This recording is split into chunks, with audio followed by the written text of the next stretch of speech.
హరే కృష్ణ. ఇంతకుముందు 2 క్లాసుల్లో మనం వామన దేవుడి లీల గురించి చర్చించాం. దాన్ని ఈరోజు కొనసాగిద్దాం. ఇంకా 2 క్లాసుల్లో వామన దేవుడి లీలని పూర్తి చేస్తే ఈ 4 క్లాసుల మీద ఒక చిన్న క్విజ్ పెడదాం. ఆ విధంగా మనకి గుర్తుంటుంది. నేను ఒకసారి ఇంతకుముందు జరిగింది మధ్యలో 2-3 క్లాసులు మనం వేరే టాపిక్ మీద తీసుకున్నాం కాబట్టి ఇంతకుముందు ఏమి జరిగింది అనేది చూద్దాం. ఎలాగైతే ఆ, ఇంద్రుడు తన గురువు అయిన బృహస్పతిని అవమానించడం ద్వారా తన ఐశ్వర్యాన్ని అంతా కోల్పోతారు. అప్పుడు విష్ణుమూర్తి యొక్క సలహా మేరకు వాళ్ళు సముద్ర మంథనం చేసి అమృతాన్ని పొందుతారు. ఆ విధంగా తిరిగి శక్తిని పొంది ఆ అసురుల మీద దాడి చేసి వాళ్ళని ఓడించి బలిమహారాజును చంపి ఒక పర్వత శిఖరం మీద పారేస్తారనమాట. ఆ బలిమహారాజుని శుక్రాచార్యులు తన సంజీవని ద్వారా బతికిస్తారు. ఆ విధంగా కృతజ్ఞతతోటి తన గురువుకి సేవ చేస్తారన్నమాట బలిమహారాజు. ఆ విధంగా సేవ చేసి తర్వాత అతని చేత విశ్వజిత్ యజ్ఞాన్ని చేయిస్తారు. ఆ యజ్ఞం నుండి రథము, గుర్రాలు ఇవన్నీ వస్తాయి. అలాగే ధనుర్బాణాలు వాటన్నిటిని తీసుకొని ప్రహ్లాదుడిచ్చిన దండని తీసుకొని ఆ బలిమహారాజు స్వర్గం మీద దాడి చేయటానికి వెళ్తారన్నమాట.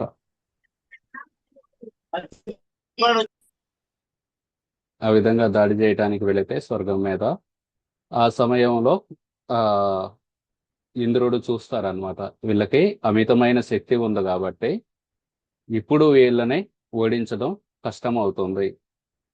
ఆ విధంగా ఇంద్రుడు ఆలోచించి తర్వాత బృహస్పతి దగ్గరికి వెళ్తే బృహస్పతి చెబుతారనమాట, వాళ్ళు బ్రాహ్మణుల్ని గురువుని సేవించి సాధించింది ఇది, ఈ శక్తి. తర్వాత ఎప్పుడైనా బ్రాహ్మణులను అవమానిస్తాడు, అప్పుడు దాకా మనం ఎదురు చూడాలి. మీరు స్వర్గాన్ని ఖాళీ చేసి వెళ్ళిపోండి అని చెప్పగానే ఇంద్రుడు దేవతలందరూ స్వర్గాన్ని వదిలేసి వెళ్ళిపోతారు. ఆ విధంగా వెళ్ళిపోయినప్పుడు అదితిదేవి, ఈ దేవతల యొక్క తల్లి, ఆమె చాలా బాధలో ఉంటారు.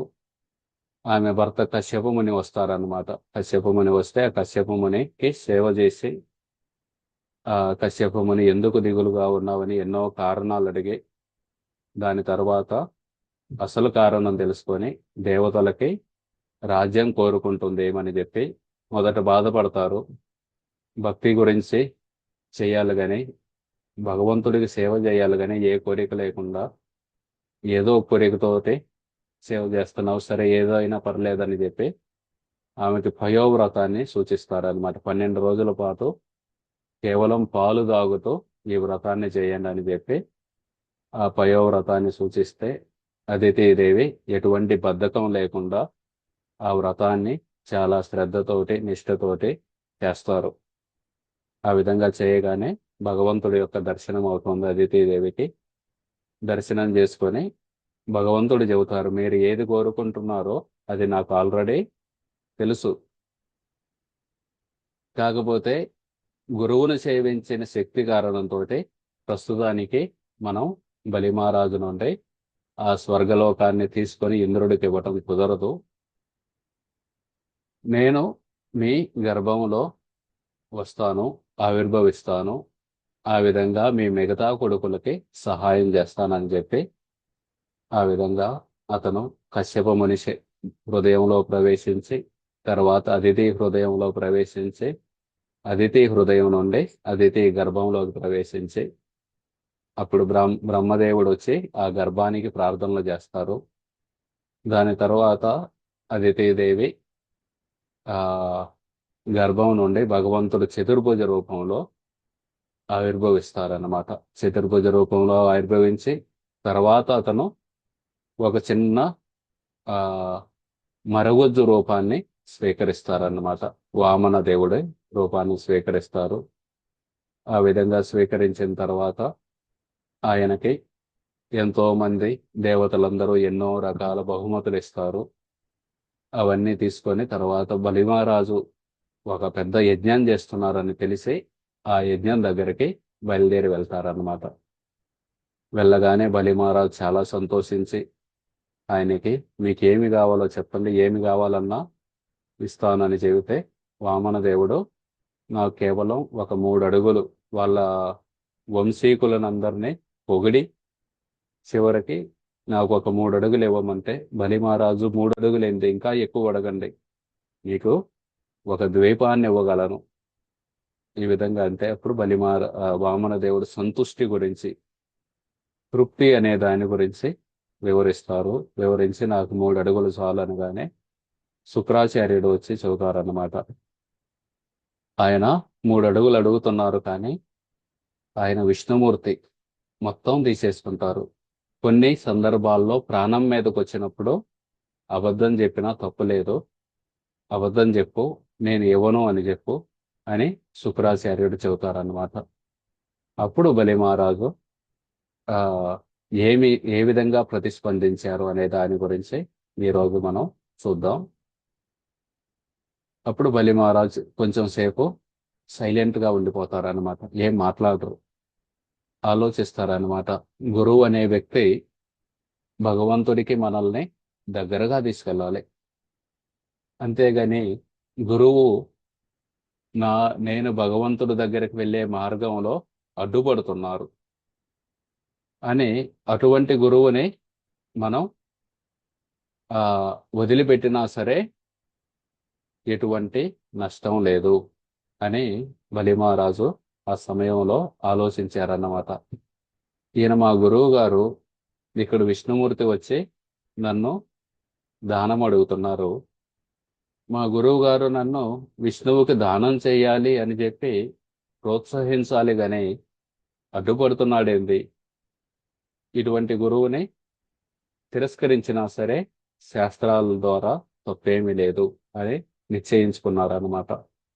కాకపోతే శుక్రాచార్యులు కూడా ఆయన కూడా ఒక గొప్ప భక్తుడే.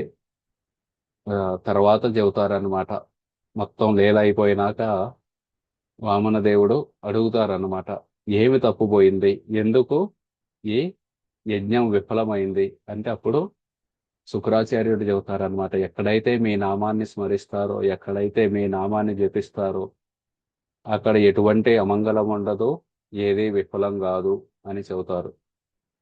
ఆ విధంగా శుక్రాచార్యుడు గనక ఈర్ష్య ఉంటే ఆ విధంగా చెప్పలేరు. సో ఇదంతా భగవత్ ప్రేరేపితమై శుక్రాచార్యులు కూడా ఆ విధంగా వ్యవహరిస్తున్నారన్నమాట.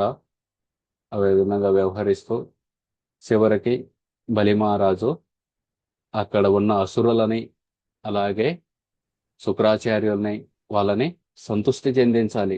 డైరెక్ట్గా ఇచ్చేస్తానంటే ఆ వాళ్ళు సంతృష్టి చెందరు, అందుకని చెప్పి బలిమహారాజు మాట్లాడారనమాట. మా తాత ప్రహ్లాదుడు, ఆయన ఎంతో గొప్ప పేరు సంపాదించారు అన్ని లోకాల్లో కూడా. ఆయన మనవడిని నేను, ఆయన మనవడిగా పుట్టినప్పుడు ఆయన పేరు నిలబెట్టాలి కానీ ఆయన పేరుని చెడగొట్టకూడదు. అటువంటిది నేను ఈ బ్రాహ్మణుడికి మోసం చేశాడు అని ముందు ముందు చెప్పుకుంటారు కదా జనాలందరూ. బలిమహారాజు మాట ఇచ్చారు 3 అడుగులు స్థలం ఇస్తానని, ఆ 3 అడుగులు కూడా ఇయలేక వెనక్కి తగ్గారు, మాటిచ్చి వెనక్కి తగ్గారని జనాలు మా వంశానికి చెడ్డ పేరు వస్తుంది. ఆ విధంగా ప్రహ్లాదుడు మనవన్న అయ్యుండి ఈ బ్రాహ్మణుడిని నేను ఏ విధంగా మోసం చేస్తాను అని చెప్పారన్నమాట బలిమహారాజు. అదేవిధంగా ఈ భూదేవి, ఎన్నో భూదేవి మీద పర్వతాలు ఉన్నాయి, సముద్రాలు ఉన్నాయి, వాటన్ని బరువును కూడా నేను సులభంగా మోస్తాను అని భూదేవి చెబుతుందన్నమాట. కానీ ఒక బరువును మోయలేను, ఏం బరువు అది, అబద్ధాలు చెప్పే వ్యక్తిని మోయలేను. ఎవరన్నా అబద్ధాలు చెప్పే వ్యక్తి వస్తుంటే ఆ భారం అన్నమాట భూదేవికి, అయ్యో మొయ్యలేకపోతున్నాను ఈ వ్యక్తిని అని. సో ఆ విధంగా సత్యం అనేది ఎప్పుడూ పలకాలి. సత్యం, ఎన్నో రకాల పాపాలు ఉన్నాయి, ఆ పాపాలన్నిటిలో కూడా పెద్ద పాపం అబద్ధాలు చెప్పటం, అసత్యాన్ని చెప్పటం అనేది చాలా పెద్ద పాపం.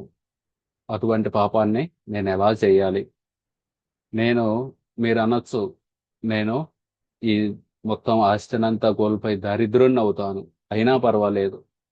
దుఃఖం వస్తుంది నాకు, అయినా పర్వాలేదు. ఈ సింహాసనం కోల్పోతాను, అయినా పర్వాలేదు. భయపడను నేను.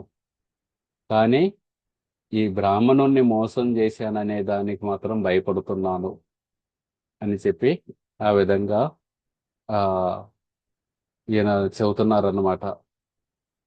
ఎనీవే, ఈ ఏవైతే ఈ ఆస్తులు ఉన్నాయో అవన్నీ మనం చివరికి వదిలేసి వెళ్ళాల్సిందే. వీటినేమి తీసుకెళ్ళం. ఎలాగూ మృత్యు సమయంలో వీటిని వదిలేయాల్సిందే. అలా వదిలేసేవి ఇప్పుడే వదిలేస్తే పరిపోలా. ఇంకొక 20 ఏళ్ల తర్వాత వదిలేసేదాన్ని ఇప్పుడే వదిలేస్తాను. మృత్యువు సమయంలో ఎలాగో వదిలేయాల్సిందే. అదేదో ఒక మంచి కార్యానికి వదిలేస్తే ఇంకా మంచిది కదా అని ఈ ఆ, బలిమహారాజు శుక్రాచార్యుడికి అక్కడున్న అసురులకి చెబుతున్నారు అనమాట. ఒక అతను ఇలాగే ఆయనకి ఆ లోభం ఉంటుందన్నమాట. ఆయనకి కొంచెం చెప్పాలని చెప్పి ఆయనకి స్వర్గం వెళ్ళే అవకాశం వస్తుంది. ఓ స్వర్గం వెళ్ళే అవకాశం ఉంది. ఆ నీకు కానీ స్వర్గంలో దోమలు ఉంటాయి అంటారనమాట. దోమలు ఉంటాయి అనగానే భయపడతాడనమాట. ఇక్కడ కూడా దోమలు గోల. చెవిలో జోరీగా అంటాం కదా, చెప్పులో రాయి చెవిలో జోరీగా అని. ఆ దోమ ఒకటే రొద. అక్కడ కూడా దోమలు ఉన్నాయి, చీచి అనుకోండి. కానీ లేదు లేదు, అక్కడ దోమ తెరలు ఉంటాయి. మంచిది మంచిది అని ఆనందపడతాడు. కానీ ఆ దోమ తెరకి బెజ్జం ఉంది. మళ్ళీ బాధపడతాడు, ఆ బెజ్జం నుండి దోమలు లోపలికి వస్తాయి కుడతాయి అని. అనగానే లేదు లేదు, ఆడు కుట్టుకోవచ్చు, దారం కూడా ఇస్తారు. ఆ బెజ్జాన్ని కుట్టుకుంటే మనం లోపల హాయిగా పడుకోవచ్చు. మంచిది. కాకపోతే సూది లేదు స్వర్గంలో. సూదిని నువ్వు తీసుకెళ్ళాలి ఇక్కడ నువ్వు అంటారనమాట. అదేముంది, నేను తీసుకెళ్తానని మళ్ళీ ఆలోచిస్తాడనమాట. ఎలా తీసుకెళ్ళాలి సూదిని అని. సో ఆ విధంగా సూదిని కూడా పట్టుకెళ్ళలేము మనం.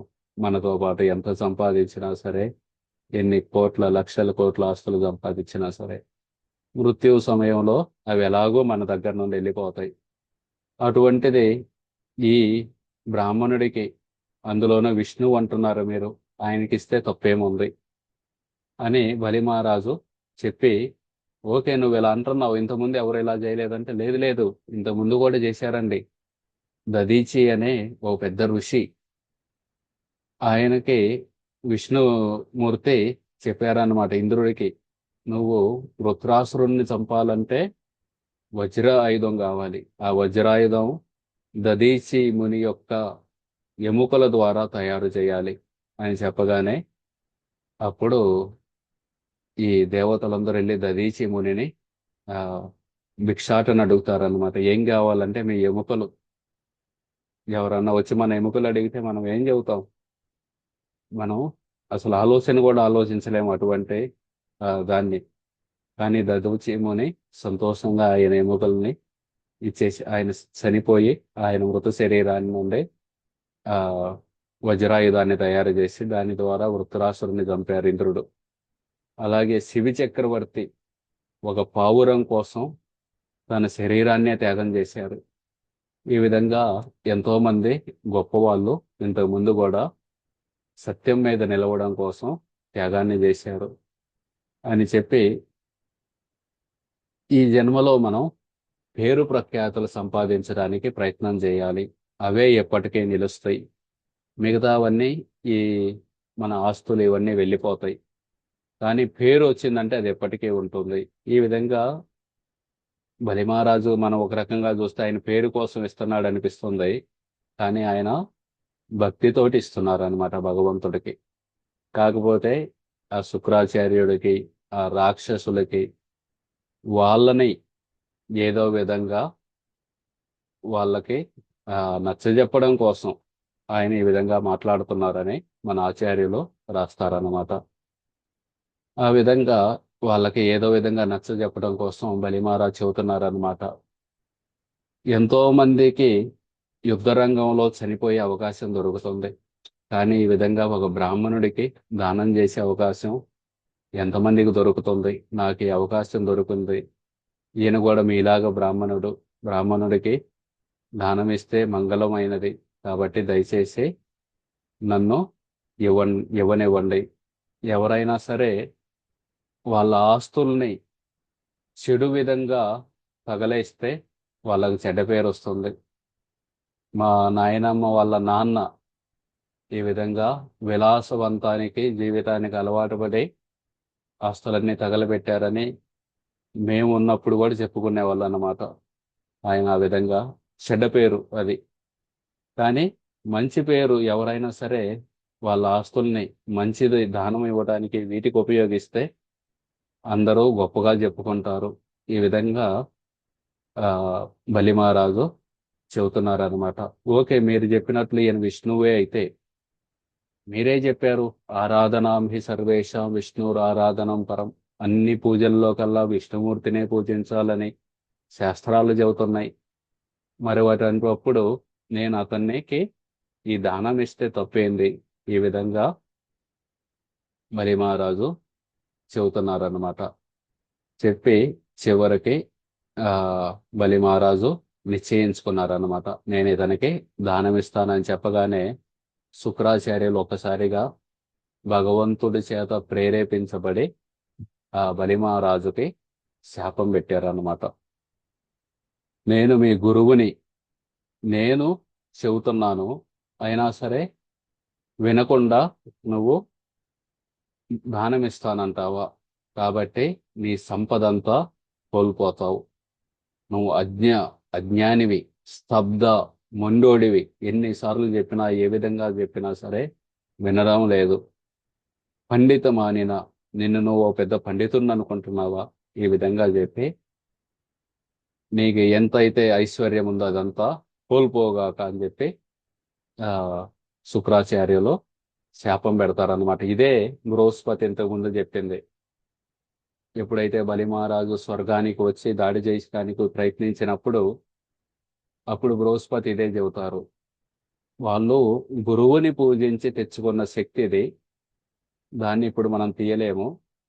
ముందు ముందు ఎప్పుడైతే ఆ గురువును అవమానిస్తాడో ఆ సమయంలో ఆయన నుండి దీన్ని వేరు చేయవచ్చు అని.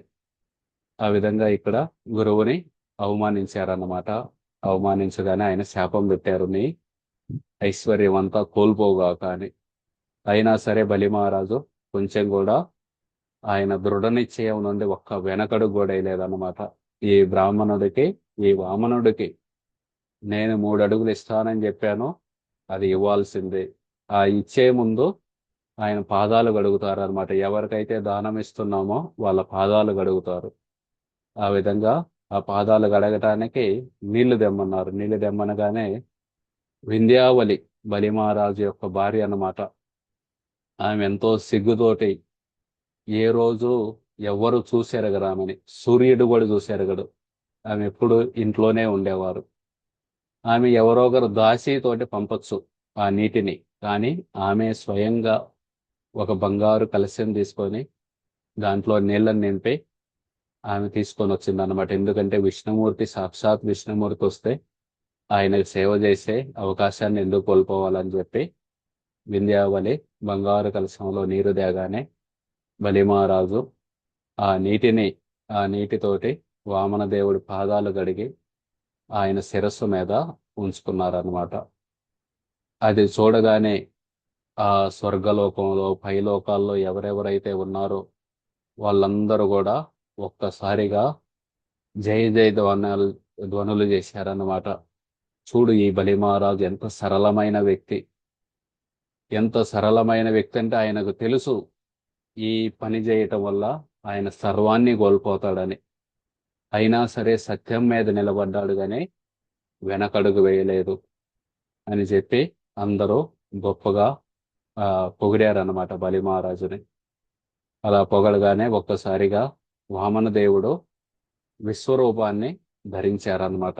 ఆయన విశ్వరూపాన్ని ధరించి ఒక్కసారిగా ఎలా ఉందంటే ఆయన ఛాతీ మీద ధర్మం అనేది ఉంది, ఆయన వీపు మీద అధర్మం ఉంది, ఆయన చేతుల మీద ఇంద్రుడు కనబడ్డారన్నమాట. అలాగే దిగ్దేవతలు ఆయన చెవుల దగ్గర ఉన్నారు, ఆయన నోటిలో అగ్నిదేవుడు ఉన్నారు, ఆ విధంగా ఆయన నాలుక మీద వరుణ దేవుడు ఉన్నారు. ఆ విధంగా పెద్ద ఆ విశ్వరూపాన్ని ధరించారన్నమాట. ఆ విశ్వరూపాన్ని ధరించగానే ఒక్కసారిగా ఆయన నుదుటి మీద కోపం అనేది, ఆయన పై పెదవి మీద లోభం అనేది, ఈ విధంగా ఆ ఆ వామన దేవుడికి పెద్ద రూపాన్ని ధరించగానే, అలాగే ఆ నదులు అనేవి ఆయన నరాలు, ఆ విశ్వరూపం యొక్క నరాలు అన్నమాట. పెద్ద పెద్ద కొండలు ఆయన గోళ్ళు, ఆయన యొక్క బుద్ధి బ్రహ్మదేవుడు, అలాగే ఆయన మనస్సు ఆ చంద్రుడు, సూర్యుడు ఆయన కళ్ళు, ఈ విధంగా పెద్ద రూపాన్ని ధరించగానే ఒకసారిగా వీళ్ళందరూ ఆశ్చర్యపోయారనమాట. ఎందుకంటే భగవద్గీతలో చెబుతారు, అహం సర్వస్య ప్రభువో మత్తా సర్వం ప్రవర్తతే ఇతి మత్వా భజంతే మాం బుధా భావ సమన్విత, సర్వము నాదే, నా నుండే వస్తుందని చెబుతారు కదా. ఆ విధంగా ఒక్కసారిగా ఆ రూపాన్ని ధరించగానే భగవంతుడి యొక్క వేరు వేరు ఆయుధాలు, భగవంతుడి యొక్క శంఖం పేరు పాంచజన్యం, భగవద్గీతలో వస్తుంది. పాంచజన్యం ఋషికేశో దేవదత్తం ధనంజయ. భగవంతుడి యొక్క గద పేరు కౌమోదకి, భగవంతుడి యొక్క కత్తి పేరు విద్యాధర, అలాగే ఆయన అంబుల పొది పేరు అక్షయ శేయక. వీళ్ళందరూ కూడా మనుషులే, వాళ్ళందరూ కూడా వ్యక్తులే. భగవంతుడి యొక్క గద కూడా వ్యక్తే, భగవంతుడి యొక్క చక్రము కూడా వ్యక్తే, భగవంతుడి యొక్క శంఖము కూడా ఒక వ్యక్తే. కాకపోతే వాళ్ళు ఆ రూపాన్ని తీసుకున్నారు. వాళ్ళందరూ కూడా వ్యక్తుల రూపం తీసుకొని భగవంతుడికి ప్రార్థన చేశారన్నమాట. ఈ విశ్వరూపానికి ఆ ప్రార్థన చేశారు. ప్రార్థన చేయగానే చివరికి ఆ ఆయన 2 అడుగుల్లోనే బ్రహ్మాండం మొత్తాన్ని ఒక అడుగు వేశారు, ఇంకొక అడుగు వేశారు. మొత్తం బ్రహ్మాండంలో ఇంకా ఏమీ మిగలలేదన్నమాట.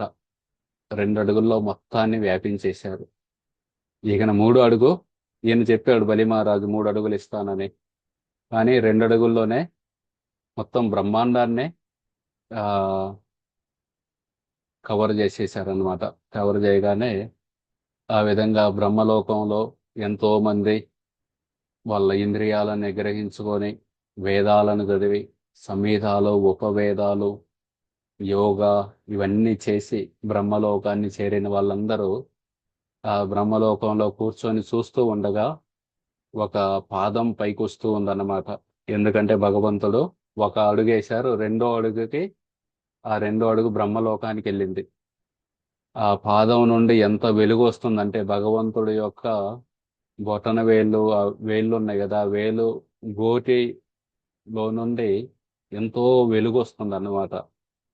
ఆ వెలుగుకి బ్రహ్మదేవుడి యొక్క ఆ లోకం డిమ్ అయిపోయింది. ఈ సూర్యకాంతి అనేది కేవలం స్వర్గలోకం దాకే ఉంటుందన్నమాట. ఆ పై లోకాలకి సూర్యకాంతి అవసరం లేదు. అవి స్వయం ప్రకాశకాలు, వాటంతటవే ప్రకాశిస్తూ ఉంటాయి. బ్రహ్మలోకం కూడా ప్రకాశిస్తుందన్నమాట. అక్కడ అటువంటి ఎంతో గొప్ప ప్రకాశం, కానీ భగవంతుడి యొక్క పాదం నుండి వస్తున్న వెలుగుకి ఆ లోకం కూడా డిమ్ అయిపోయింది అనమాట. డిమ్ అయిపోగానే వెంటనే వాళ్ళందరూ వచ్చి చూశారు, ఎవరిది పాదం, ఎవరిది పాదం అని చూడగానే ఓ విష్ణుమూర్తి యొక్క పాదం. మనం తిరుపతి వెళ్తే కూడా అక్కడ రాసి ఉంటుంది బ్రహ్మ కడిగిన పాదం అని. ఇదే అన్నమాట. బ్రహ్మదేవుడు కమండలం తీసుకొచ్చి ఆ పాదాన్ని కడుగుతారన్నమాట. కడగగా ఆ వచ్చిన నీరే గంగా నది అయింది. ఆ గంగా నది మొదట్లో స్వర్గలోకాల దగ్గర ఉండేది. తర్వాత భగీరథుడి యొక్క ప్రార్థన ద్వారా భూలోకానికి, అలాగే కింద లోకాలకి వెళ్ళి ఆ లోకాలను కూడా పునీతం చేసింది. ఆ విధంగా ఇది ఒకటని చెబుతారు. ఇంకొకటి ఈ ఈ వామన దేవుడి యొక్క పాదం ఆ విశ్వం అంచుకెళ్ళి ఆ విశ్వం చుట్టూత బ్రహ్మాండం చుట్టూత పొరలు ఉంటాయి. ఆ పొరలను చీల్చుకొని వెళితే అక్కడ కారణ సముద్రం మీద ఇవన్నీ తేలుతూ ఉంటాయి ఈ బ్రహ్మాండాలు. ఆ కారణ సముద్రం నుండి కొంత నీరు లోపలికి వచ్చింది. అదే నీరు గంగా నది అయిందని ఇంకొక చోట వర్ణన వస్తుంది. ఏ విధంగా అయినా సరే గంగా నది అనేది వామన దేవుడి ద్వారానే ఈ లోకంలో ఆవిర్భవించిందన్నమాట. ఆ విధంగా ఆ వామన దేవుడి యొక్క చరణాలని కడిగిన నీరు అన్నమాట ఈ గంగా నది. అందుకే ఆ చరణామృతం మనం ఇంతకుముందు క్లాసులో చూసాం. ఒక వ్యక్తి ఆ గంగా నదిలో స్నానం చేసేవాళ్ళు కాదు. ఎందుకంటే స్నానం చేస్తే కాళ్ళు పెట్టాలి. కాళ్ళు పెడితే ఎట్లా అని చెప్పి ఆయన ఎప్పుడు స్నానం చేసేవాళ్ళు కాదు. ఎవరు అతను? ఒక క్లాసులో చదివాం మనం. రామన్న గోప గోస్వామి, కాదు కాదు రఘునాథ్ గోస్వామి. కాదు కాదు.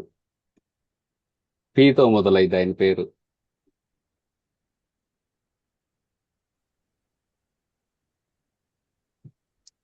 పుండరీక ఇండరీక విద్యార్థి. పుండరీక విద్య అనేది పుండరీక విద్య అనేది అనే వృషభాను మహారాజు అన్నమాట. అతని కృష్ణలీలలో రాధారాణి యొక్క తండ్రి. ఆయన గౌరలీలలో పుండరీక విద్య అనేదిగా వచ్చారు. ఆయన గంగా నదిలో స్నానం చేసేవాళ్ళు కాదు. ఎందుకంటే నేను భగవంతుడి చరణామృతంలో కాళ్ళు ఎలా పెట్టాలి అని చెప్పి ఆయన ఇంకా ఆ విధంగా ఆ 2 అడుగుల్లోనే మొత్తం విశ్వాన్ని వ్యాపించి తర్వాత ఆ వామన దేవుడు మళ్ళీ చిన్న రూపాన్ని స్వీకరించారన్నమాట. కృష్ణుడు కూడా అర్జునుడికి మొత్తం విశ్వరూపం చూపిస్తారు 11వ అధ్యాయంలో. మళ్ళీ చతుర్భుజ రూపం తీసుకుంటారు, మళ్ళీ ద్విభుజ రూపం తీసుకుంటారు, 2 చేతుల రూపాన్ని. ఇక్కడ కూడా వామన దేవుడు మళ్ళీ చిన్న బ్రాహ్మణుడు అయిపోయారు. బ్రాహ్మణుడు అయిపోగానే బ్రహ్మదేవుడు మిగతా దేవతలందరూ వచ్చారు. వచ్చి ఆయనకి పాద్యము, అర్ఘ్యము, చందనము, ధూపము, దీపము ఇవన్నీ అర్పించారనమాట. అవన్నీ అర్పించి ఇంకొకటి కూడా వస్తుంది. ఆయన పెద్ద రూపాన్ని తీసుకొని పెద్ద రూపం అవ్వగానే అప్పుడు జాంబవంతుడు అప్పటి కూడా ఉన్నారు. జాంబవంతుడు ఎన్నో సంవత్సరాలు బతికారు అన్నమాట. ఆయన ఆ త్రివిక్రముడు రూపానికి 3 సార్లు ప్రదక్షిణ చేశారన్నమాట. అంటే మొత్తం బ్రహ్మాండాన్ని ప్రదక్షిణ చేసినంత శక్తి ఉంది జాంబవంతుడికి. అటువంటి జాంబవంతుడే రామాయణంలో ఈ రామేశ్వరం నుండి లంకకి దూకమని చెబితే ఆ సమయంలో ఆయన చెబుతారనమాట, నేను ఒకప్పుడు యువకుడిగా ఉన్నప్పుడు ఈ వామన దేవుడికి, ఈ త్రివిక్రముడికి ఆ భగవంతుడి యొక్క పెద్ద రూపానికే 3 సార్లు ప్రదక్షిణ చేశాను. కానీ ఇప్పుడు ముసలవాణ్ణి అయ్యాను. ఈ 100 యోజనాలు కూడా దూకలేను అని చెప్పి హనుమంతుడికి ఆయన గతాన్ని గుర్తు చేసి ఆ విధంగా పంపిస్తారన్నమాట. అది ఆ జాంబవంతుడి గురించి కూడా ఇక్కడ వస్తుంది.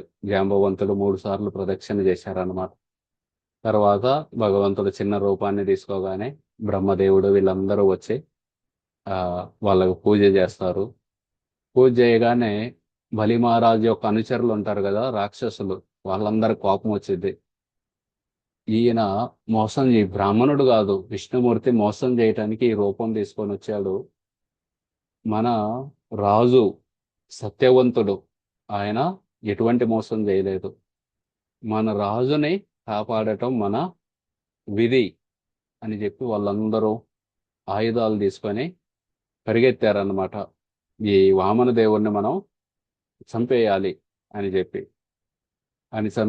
చంపగానే కానీ విష్ణుమూర్తి యొక్క దూతలు కూడా ఉన్నారు. నంద, సునంద, జయ, విజయ, ప్రబల, బల, కుముదాక్ష, విశ్వక్సేన, జయంత, శ్రుతదేవ, పుష్పదంత, సాత్వత, ఇలా ఎంతో మంది ఉన్నారు విష్ణుదూతలు. వాళ్ళందరూ ఆయుధాలు తీసుకొని ఈ రాక్షసులు కొంతమందిని చంపేశారు. మిగతా వాళ్ళందరినీ కింద లోకాలకి తరిమి కొట్టారన్నమాట. ఆ సమయంలో బలి మహారాజు ఆ రాక్షసులందరికీ చెప్పారనమాట, అందరూ ఆగండి ఆగండి, దయచేసి మీరు ఆ వామన దేవుడి మీదకి దాడి చేయటానికి వెళ్ళొద్దు. అర్థం చేసుకోండి, ఇంతకుముందు సమయం, ఈ కాలం అనేది ఎంతో గొప్పది. ఆ కాలం ఇంతకు ముందు మనకు అనుకూలంగా ఉంది కాబట్టి మనం గెలిచాం. ఇప్పుడు అదే కాలం ఈ దేవతలకు అనుకూలంగా ఉంది కాబట్టి వాళ్ళు గెలిచారు. కాబట్టి మనం వాళ్ళ మీద ఓ విప్రచిత్తి, ఓ రాహు, ఓ నేమి, ఆగండి మీరందరూ, యుద్ధం చేయటానికి వెళ్ళొద్దు, అందరూ మనం ఎదురు చూడాలి, మళ్ళీ ఈ సమయం మనకి వస్తుంది, అప్పటి వరకు ఎదురు చూడాలి. ఈ విధంగా భగవద్గీతలో 5 కారణాలు చెబుతారు అనమాట. ఏ పనైనా విజయవంతం కావాలంటే 5వ కారణం దైవం. ఆ దైవం గనక సహకరించకపోతే ఏ పని చేసినా సరే మనం విజయాన్ని సాధించలేం. కాబట్టి మీరందరూ ఇలా ఉండండి అనగానే ఆ సమయంలో వామన దేవుడు చెప్పారన్నమాట, 3 అడుగులు ఇస్తానని చెప్పావు, 2 అడుగులే ఇచ్చావు. మాటని నిలబెట్టుకోలేదు కాబట్టి ఈయన్ని కట్టివేయండి అని గరుడ్మంతుడికి చెప్పగానే వరుణ పాశాలు వేసుకొచ్చి ఆ బలిమహారాజుని కట్టివేస్తారనమాట. ఎందుకంటే మాట తప్పాడు, మాట తప్పితే శిక్షించాలి, శిక్షించాలి కాబట్టి వరుణ పాశాలతోటి. ఆ విధంగా ఒక్కోసారి భక్తులకు కూడా ఈ కష్టాలు వస్తున్నాయి, అంతా భగవంతుడి కోసమే చేస్తున్నారు, అటువంటి భగవంతుడికి, అటువంటి భక్తుడికి ఎందుకు కష్టాలు ఇస్తున్నాడు భగవంతుడు అని మనం అనుకోవచ్చు. భగవంతుడు ఒక్కోసారి శుద్ధ భక్తులకు కూడా కష్టాలు ఇస్తారు, కానీ అది వాళ్ళ పేరు ప్రఖ్యాతల్ని పెంచడం కోసం, అలాగే మనకి నేర్పడం కోసం. మనలాంటి భక్తులకు కూడా కష్టాలు వస్తూ ఉంటాయి, సాధకులకి. యాక్చువల్గా భగవన్నామం ఒక్కసారి చేసినా సరే ఆ అన్యాభిలాషిత శూన్యం, వేరే కోరికలు లేకుండా శుద్ధ భక్తితో ఒక్కసారి చేసినా సరే కర్మంతా తొలగిపోతుంది. మరి మనకెందుకు ఈ కష్టాలు వస్తున్నాయి అంటే అది అపరాధాల వల్ల అనమాట. వేరే భక్తుల్ని నిందించడం, లేకపోతే మనం జపం చేస్తున్నా సరే సరైన ఆ నిష్టగా చేయకపోవటం, 10 అపరాధాలు ఉంటాయి భగవన్నామానికి. వాటి గురించి ఇంకెప్పుడైనా చర్చిద్దాం. ఆ అపరాధాలతోటి చేస్తున్నాం కాబట్టి మనలో ఆ ఇంకా ఈ కష్టాలు ఇవన్నీ వస్తూ ఉంటాయి అన్నమాట. ఆ విధంగా ఆ వామన దేవుడు బలి మహారాజుకి ఎంతో మేలు చేస్తున్నారు. మనకు అనిపిస్తుంది ఆయన మోసం చేశారని, కానీ ఆయన పేరు ప్రఖ్యాతల్ని పెంచుతున్నారన్నమాట.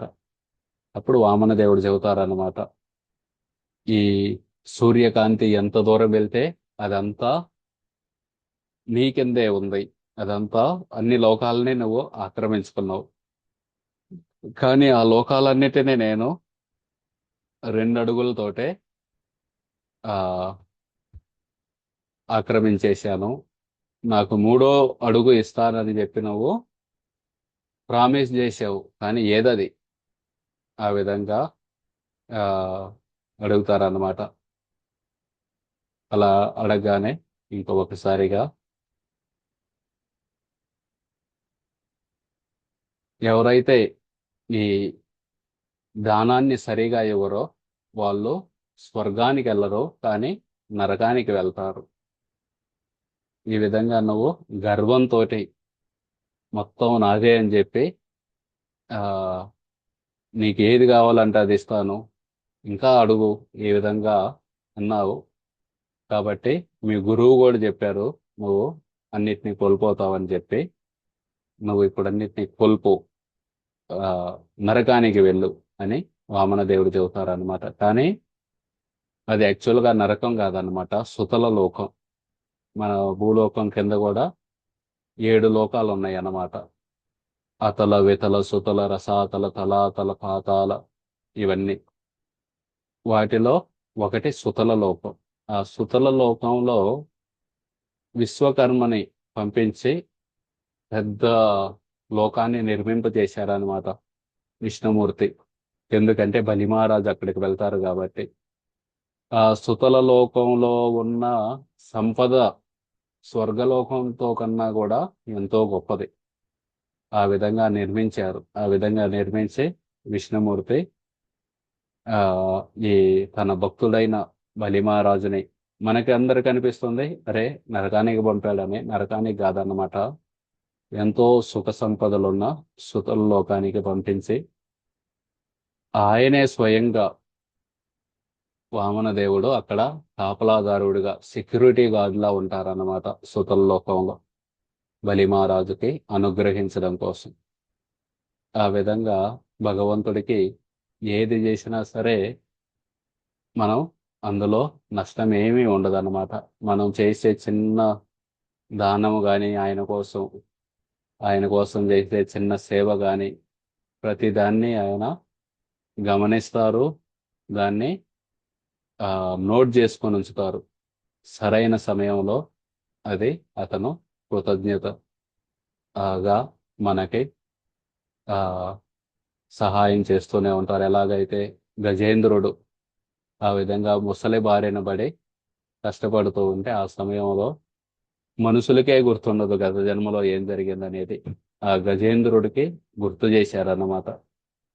ఆ ఇంద్రదమ్నుడుగా ఆయన నేర్చుకున్న ప్రార్థనలన్నీ ఆ ఏనుగు గుర్తొచ్చి ఆ ప్రార్థనలన్నీ మళ్ళీ చేయగానే వెంటనే భగవంతుడు వచ్చి ఆ ముసలి యొక్క శిరస్సును ఛేదించి గజేంద్రుడిని రక్షించారు.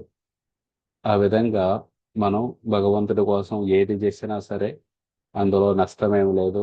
ఇక్కడ బలిమహారాజు భగవంతుడి కోసం ఆయనకున్నదంతా ఇచ్చారు. భగవంతుడు తనను తాను సమర్పించుకున్నారన్నమాట. ఆయనకి అంతే సంపద కలిగిన సుతల లోకాన్ని ఇచ్చారు. అలాగే ఆయన కూడా అక్కడ కాపలాదారుడుగా ఉన్నారు. అలాగే వచ్చే మన్వంతరంలో ఇప్పుడు మనం ఉన్నది వైవస్వత మన్వంతరం అంటాం. 7వ మన్వంతరం ఇది. బ్రహ్మదేవుని యొక్క ఒక రోజులో 14 మన్వంతరాలు ఉంటాయి. మొదటిది స్వయంభూ మన్వంతర, అలా 2, 3, 4, 5, 6వది చక్షుసు మన్వంతర, 7వది వైవస్వత మన్వంతర, 8వ మన్వంతరంలో బలిమహారాజు ఇప్పుడున్న ఇంద్రుడి పేరు కృంజయుడు. ఈయన ఈ మన్వంతరం వరకే ఉంటారు. 8వ మన్వంతరంలో ఇప్పుడు ఎవరైతే బలిమహారాజు సుతల లోకంలో ఉన్నారో ఆయన ఇప్పుడు కూడా ఉన్నారు సుతల లోకంలో. ఆయన 8వ మన్వంతరంలో ఇంద్రుడు అవుతారన్నమాట. ఆ విధంగా భగవంతుడు ఆయన ఎంత లాక్కున్నారో అంతకంటే అంత ఇస్తారనమాట. అందుకే ప్రభుపాదుల వారి వల్ల నాన్నగారు చెప్పేవాళ్ళు అనమాట, గౌరమోహన్ దే. భగవంతుడికి 10 చేతులు ఉన్నాయి, మనకి 2 చేతులు ఉన్నాయి. ఆయన లాక్కోవాలనుకుంటే మన 2 చేతులతోటి ఎంతగా, ఆయన 10 చేతులతో లాక్కుంటే మన 2 చేతులతోటి ఎంత ఆపుకుంటాం. ఆయన లాక్కోవాలనుకుంటే మొత్తం లాగేసుకుంటాం. ఆయన ఇవ్వాలనుకున్నా సరే 10 చేతులతో ఇస్తే ఈ 2 చేతులతో ఎన్నని పట్టుకుంటాం. అందుకే ప్రభుపాదుల వారికి భగవంతుడు 2 సార్లు టెస్ట్ చేశారన్నమాట. ఒకసారి మొత్తం లాగేసుకున్నారు ఆయన. ఏ బిజినెస్ పెట్టినా అన్నీ పోయినాయి. వాళ్ళ కుటుంబం వాళ్ళు కూడా పట్టించుకోలేదు. ఆయన కుటుంబం కూడా వదిలేసేశారు. అలా పెద్ద లీగ్ ఆఫ్ డివోటీస్ పెట్టారు, అది మూతపడిపోయింది. అలా మొత్తం లాగేసుకున్నారు. కానీ లాస్ట్ 11 సంవత్సరాలు అన్నీ ఇచ్చారనమాట. ఒక్కసారిగా 108 మందిరాలు, పుస్తకాలు, ఎంతో మంది శిష్యులు. ప్రభుపాదుల వారు అదే చెబుతారు, నా భగవంతుడు నన్ను 2 సార్లు పరీక్షించారు. ఒకసారి అన్నీ ఇచ్చి పరీక్షించారు, ఇంకోసారి అన్నీ తీసేసుకొని పరీక్షించారు. అన్నీ తీసేసుకున్నప్పుడు నేను ఫిర్యాదు చేయలేదు భగవంతుడికి, ఎందుకు స్వామి అన్నీ మీకే సేవ చేస్తున్నాను కదా, ఎందుకు నా దగ్గర నుండి అన్నీ లాగేసుకుంటున్నారని. తర్వాత అన్నీ ఇచ్చినప్పుడు కూడా నేను గర్వపడలేదు.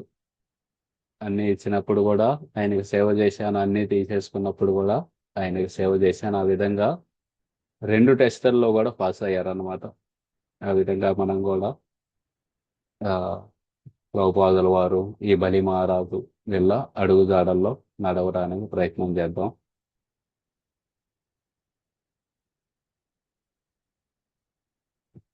సరే, ఇప్పుడు మనం ఒక మాల జపం చేద్దాం.